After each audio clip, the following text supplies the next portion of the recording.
Hansel and Gretel. From Grimm's Fairy Tales, by Jacob and Wilhelm Grimm. Translated by Edgar Taylor and Marion Edwards. This recording is in the public domain. Read by Bob Neufeld. Hard by a great forest dwelt a poor woodcutter, with his wife and his 2 children. The boy was called Hansel, and the girl Gretel. He had little to bite and to break, and once, when great dearth fell on the land, he could no longer procure even daily bread. Now, when he thought over this by night in his bed, and tossed about in his anxiety, he groaned, and said to his wife, "What is to become of us? How are we to feed our poor children, when we no longer have anything even for ourselves?" "I'll tell you what, husband," answered the woman. "Early to-morrow morning we will take the children out into the forest to where it is the thickest. There we will light a fire for them, and give each of them 1 more piece of bread. And then we will go to our work, and leave them alone. They will not find the way home again, and we shall be rid of them." "No, wife," said the man, "I will not do that. How can I bear to leave my children alone in the forest? The wild animals would soon come and tear them to pieces." "Oh, you fool!" said she. "Then we must all 4 die of hunger. You may as well plane the planks for our coffins." And she left him no peace until he consented. "But I feel very sorry for the poor children, all the same," said the man. The 2 children had also not been able to sleep for hunger, and had heard what their stepmother had said to their father. Gretel wept bitter tears, and said to Hansel, "Now is all over with us." "Be quiet, Gretel," said Hansel. "Do not distress yourself. I will soon find a way to help us." And when the old folks had fallen asleep, he got up, put on his little coat, opened the door below, and crept outside. The moon shone brightly, and the white pebbles which lay in front of the house glittered like real silver pennies. Hansel stooped and stuffed the little pocket of his coat with as many as he could get in. Then he went back and said to Gretel, "Be comforted, dear little sister, and sleep in peace.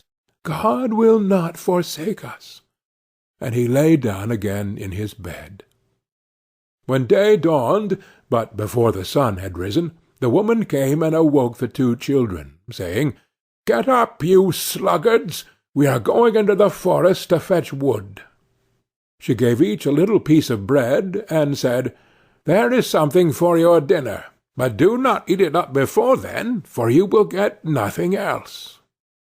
Gretel took the bread under her apron, as Hansel had the pebbles in his pocket.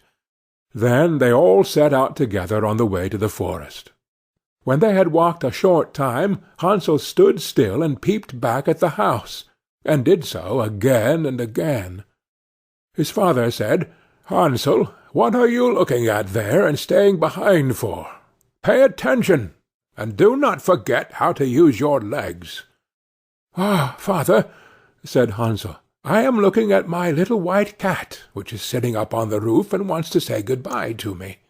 The wife said, "Fool, fool! That is not your little cat, that is the morning sun which is shining on the chimneys." Hansel, however, had not been looking back at the cat, but had been constantly throwing one of the white pebble-stones out of his pocket on the road. When they had reached the middle of the forest, the father said, "Now, children, pile up some wood, and I will light a fire that you may not be cold." Hansel and Gretel gathered brushwood together, as high as a little hill. The brushwood was lighted, and when the flames were burning very high, the woman said, "Now, children, lay yourselves down by the fire and rest. We will go into the forest and cut some wood. When we have done, we will come back and fetch you away." Hansel and Gretel sat by the fire, and when noon came, each ate a little piece of bread, and as they heard the strokes of the wood-axe, they believed that their father was near. It was not the axe, however, but a branch which he had fastened to a withered tree which the wind was blowing backwards and forwards. And as they had been sitting such a long time, their eyes closed with fatigue, and they fell fast asleep. When at last they awoke, it was already dark night. Gretel began to cry, and said, "How are we to get out of the forest now?" But Hansel comforted her, and said, "Just wait a little, until the moon has risen, and then we will soon find the way." And when the full moon had risen, Hansel took his little sister by the hand, and followed the pebbles, which shone like newly coined silver pieces, and showed them the way. They walked the whole night long, and by break of day came once more to their father's house. They knocked at the door, and when the woman opened it, and saw it was Hansel and Gretel, she said, "You naughty children, why have you slept so long in the forest? We thought you were never coming back at all." The father, however, rejoiced, for it had cut him to the heart to leave them behind alone. Not long afterwards there was once more great dearth throughout the land, and the children heard their mother saying at night to their father, "Everything is eaten again. We have one half-loaf left, and that is the end. The children must go. We will take them farther into the wood, so that they will not find their way out again. There is no other means of saving ourselves."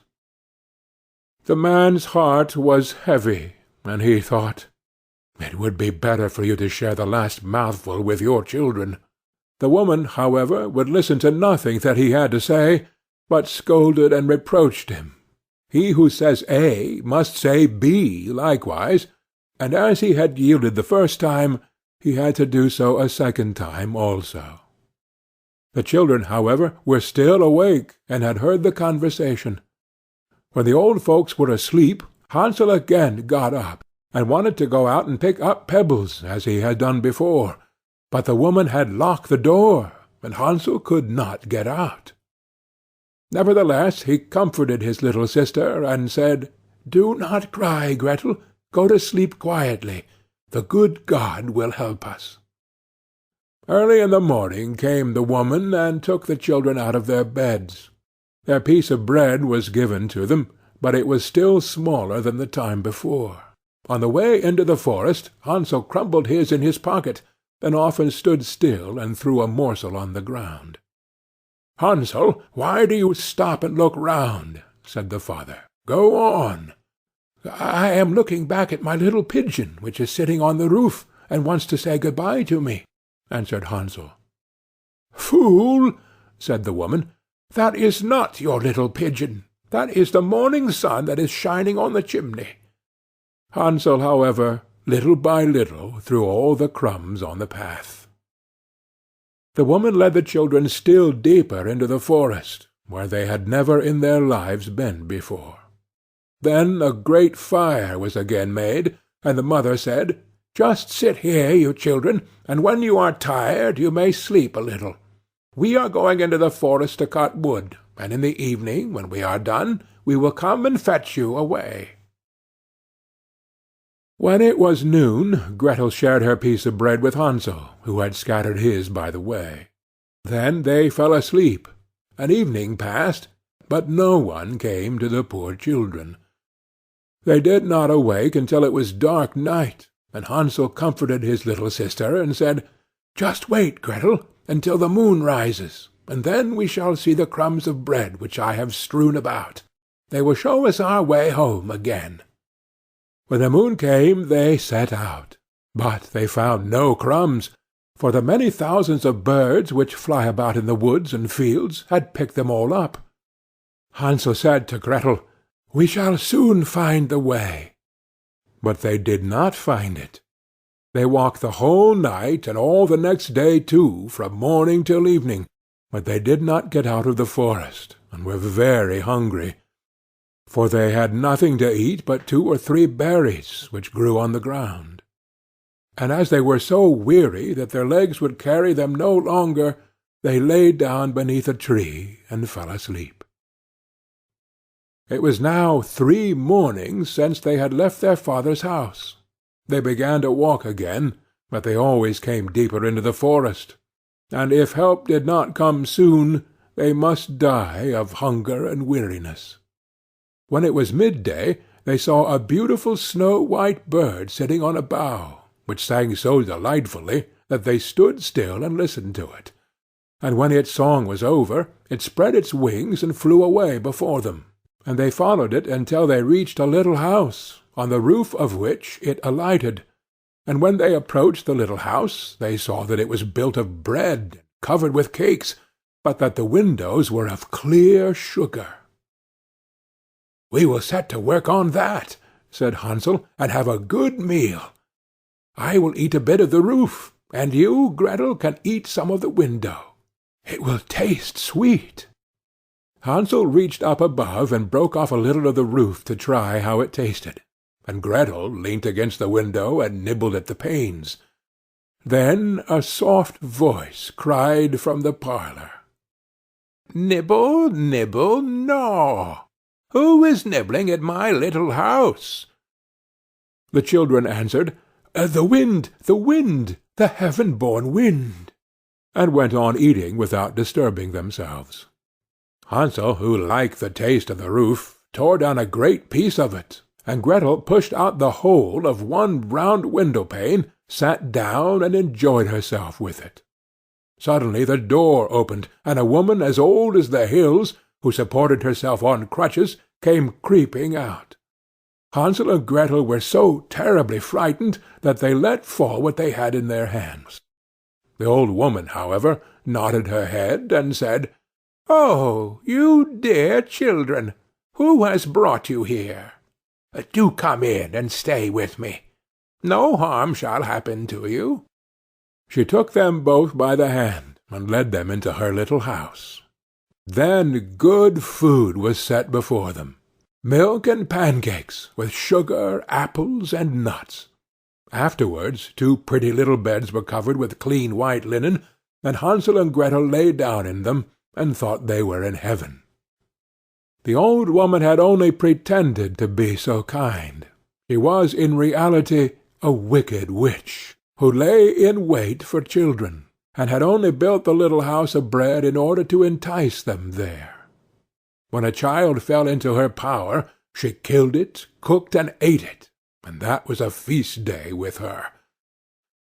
Witches have red eyes and cannot see far, but they have a keen scent like the beasts, and are aware when human beings draw near.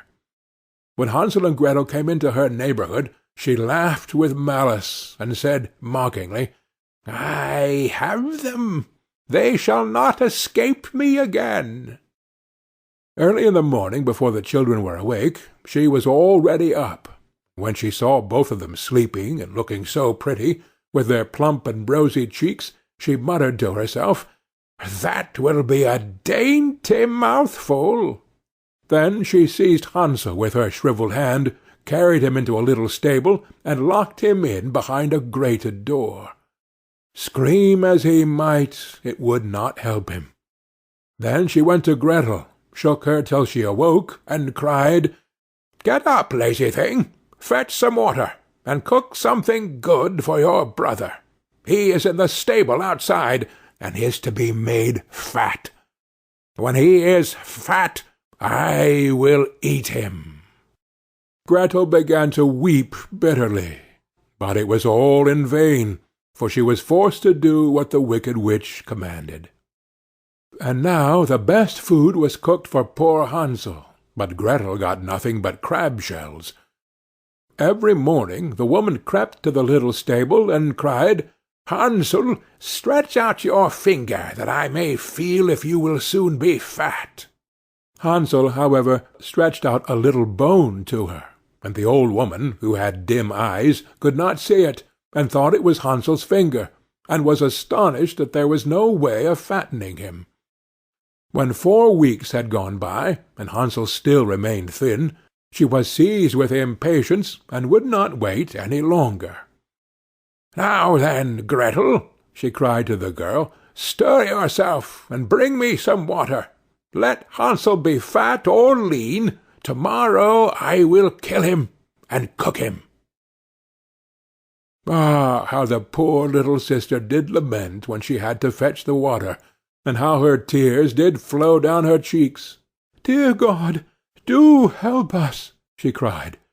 "If the wild beasts in the forest had but devoured us, we should at any rate have died together." "Just keep your noise to yourself," said the old woman. "It won't help you at all." Early in the morning Gretel had to go out and hang up the cauldron with the water, and light the fire. "We will bake first," said the old woman.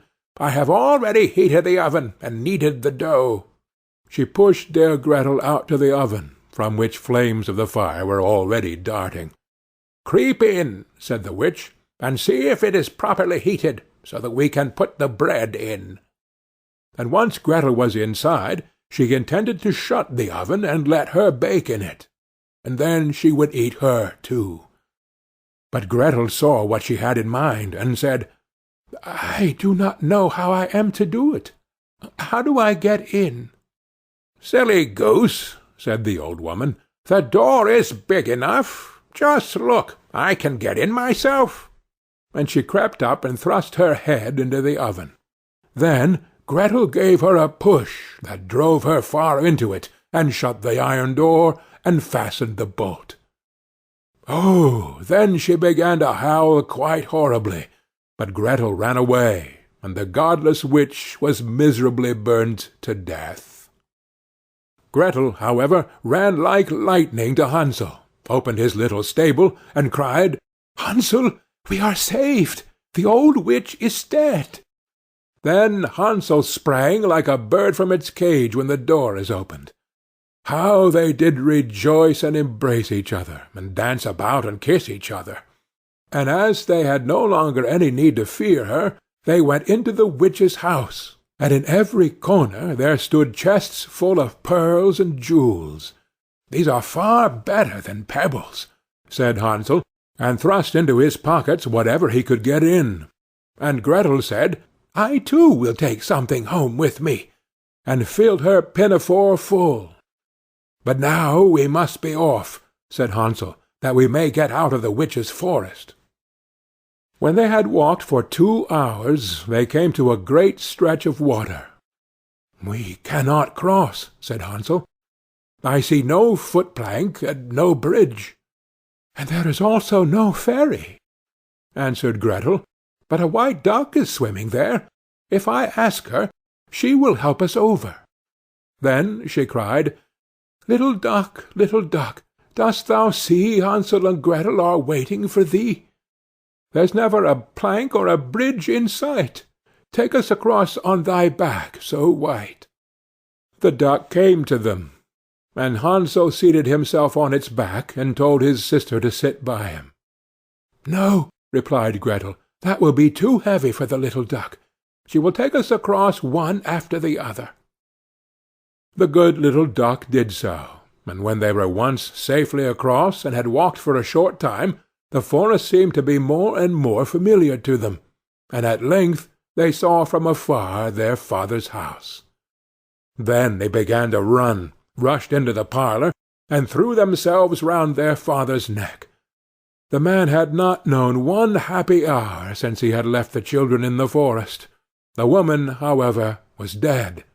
Gretel emptied her pinafore until pearls and precious stones ran about the room, and Hansel threw one handful after another out of his pocket to add to them. Then all anxiety was at an end, and they lived together in perfect happiness. My tale is done. There runs a mouse. Whosoever catches it may make himself a big fur cap out of it. End of Hansel and Gretel.